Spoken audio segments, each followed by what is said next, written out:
नमस्कार, मेरा नाम आलोक है। आप लाइव चीज देख रहे हैं। बिहार के तमाम जितने शिक्षक हैं, खास करके जो बीएड डिग्री धारक हैं, वे अब परेशान हैं। पटना हाई कोर्ट की ओर से जो जजमेंट आया है, अब उसके बाद जितने शिक्षक हैं जो बीएड डिग्रीधारी हैं, प्राथमिक शिक्षक हैं कक्षा 1 से लेकर 5वीं तक के, अब उनकी नियुक्ति नहीं होगी। उनकी नियुक्ति पर ग्रहण लग गया है, रोक लगाई है पटना हाई कोर्ट ने। देखिए, हमारे साथ बिहार के चर्चित आईएएस डॉक्टर अजीत जी हैं, जो पढ़ाते भी हैं, और 22,000 प्राथमिक शिक्षक, बड़ी बात है, 22,000 प्राथमिक शिक्षक काफी बेचैन हैं, जो डीएलएड वाले हैं। देखिए, इस पर हमारी पहले भी चर्चा हुई है। रंजीत सर, आपका बहुत स्वागत है।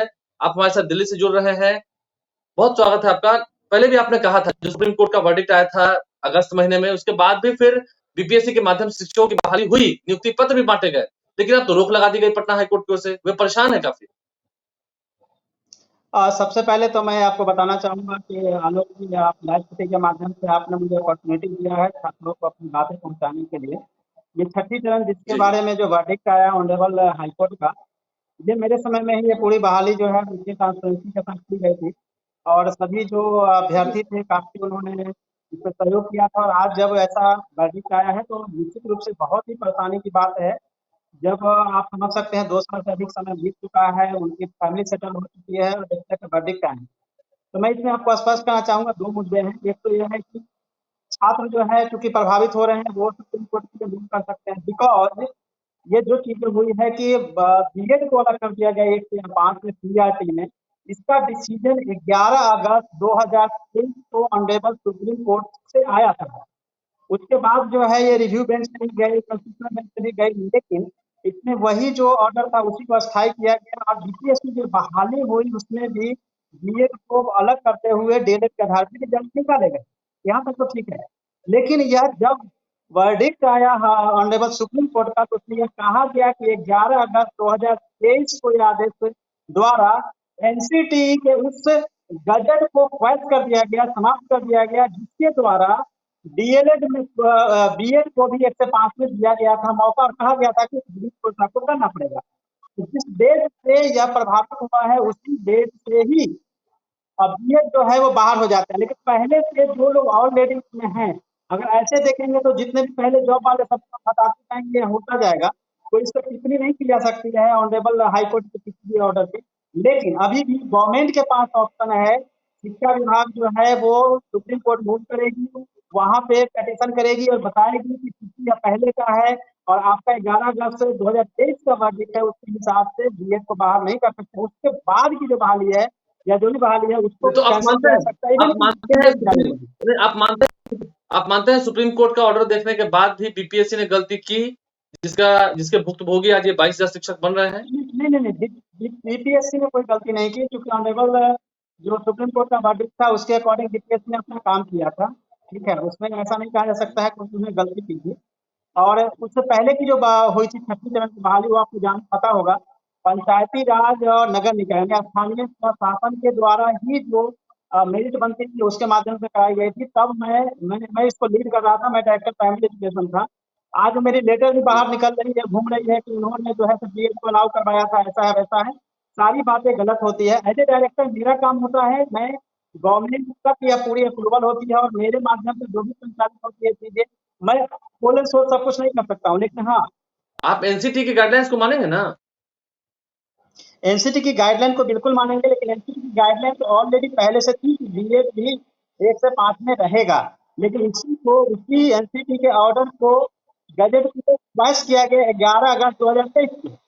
और ये सारी बहाली जो है 2 साल पहले की है, इसीलिए वो पीछे जाके जो है इसका इफेक्ट नहीं आना चाहिए था। लेकिन क्योंकि बहुत पहले से पेंडिंग चल रही थी ऑनरेबल हाईकोर्ट में, तो छठी चरण के जो है कहा गया कि आप जो बीएड वाले हैं बाहर हो जाएंगे। लेकिन अभी ऑप्शन तो है, हाईकोर्ट के ऑर्डर के बाद भी सुप्रीम कोर्ट के ऑर्डर अलग आए हैं, हाईकोर्ट का अलग आए हैं।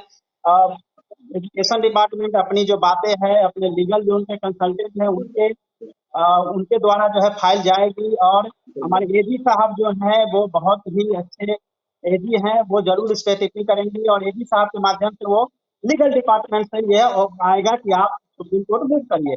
ये तो या तो एजुकेशन डिपार्टमेंट द्वारा यानी सरकार द्वारा जो है ये वो मूव किया जाएगा, या छात्र जो प्रभावित हुए हैं वो भी जा सकते हैं। और तो आई होप कि क्योंकि इसमें कहीं ना कहीं जो है डिसीजन को अगर आप देखेंगे तो सुप्रीम कोर्ट से उनको निश्चित रूप से जो है कहीं ना कहीं रिलीफ मिलने की संभावना तो है ही। नहीं तो आपको लगता है क्या सुप्रीम कोर्ट अब जाएगी जब बिहार सरकार, तो इसमें सबको राहत मिलेगी? अब देखिए बिहार सरकार जाएगी, इसका रीजन मैं बताता हूँ, क्योंकि आप जैसे जॉब में आ जाते हैं, बिहार सरकार जो है, आप उनके एम्प्लॉई हैं और आप उनके सिस्टम से जुड़ जाते हैं, आप टीचर हैं, आप सभी जो है शिक्षा विभाग के फैमिली बन चुके हैं। और निश्चित रूप से जो शिक्षा विभाग है वो 22,000 या उससे अधिक छात्र हैं, उनके हित के लिए जरूर जो है वो मूव करेगी। सर, जिस तरह से आपने कहा कि शिक्षकों की बात हो रही है, या हम कह रहे हैं बीएड वालों की, डीएलएड वाले तो इसमें सेम है ना, डीएलएड वालों को तो कोई दिक्कत नहीं है? डीएलएड वालों को कोई दिक्कत नहीं है, डीएलएड वालों को तो ऑलरेडी है कि डीएलएड को उनको दिया ही गया था मौका, 105 क्लियर किया। हुँ, हुँ। नहीं सर, अब अंतिम सवाल में यही चाहते थे, अब क्या करें?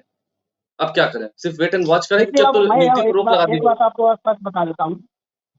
जॉब जॉब होना जितना मुश्किल होता है ना, निकालना उससे 1000 गुना ज़्यादा मुश्किल होता है। क्योंकि छात्रों को कभी परेशान नहीं होना चाहिए, और ऑलरेडी आपके जो नेचुरल जस्टिस है उसके हिसाब से आपको ज़रूर इसमें आपको नेचुरल जस्टिस का फ़ायदा आपको मिलता ही है, घबराने से कुछ नहीं होगा। आप एक सिचुएशन ऐसी पैदा हुई है, उसमें जो है निश्चित रूप से सरकार उसमें कुछ न कुछ जो है वो रिव्यू के लिए या फिर पिटीशन के लिए या सुप्रीम कोर्ट से अनुरोध ज़रूर करेगी। सर तो नहीं, हम यहाँ पर गलती, जैसे आपने कहा कि गलती नहीं है सरकार की, तो फिर गलती यहाँ पर आगे क्या होगा? क्योंकि फिर अगर एनसीटी के माध्यम से जो उसकी गाइडलाइंस अगर वैसे देखा जाए, तो फिर बीएड वालों को तो आगे भी दिक्कत होगी ही होगी। नहीं देखिए बात ये होती है ना कि जब एनसीटी ने गाइडलाइन दिया है, एनसीटी से ही आपको संचालित होती है सारी रिक्रूटमेंट जो है, क्योंकि भारत सरकार आपको पैसा देती है टीचर के लिए लमसम अमाउंट। तो एनसीटी के गाइडलाइन को आपको मानना पड़ेगा, तभी आप जो है उनसे आप ग्रांट ले सकते हैं। एनसीटी की गाइडलाइन जो है 11 अगस्त 2023 तक तो इम्प्लीमेंट तब तक तो थी ही कि आपको बीएड वाले भी पीआरटी में कुछ खास कंडीशन के साथ रहेंगे।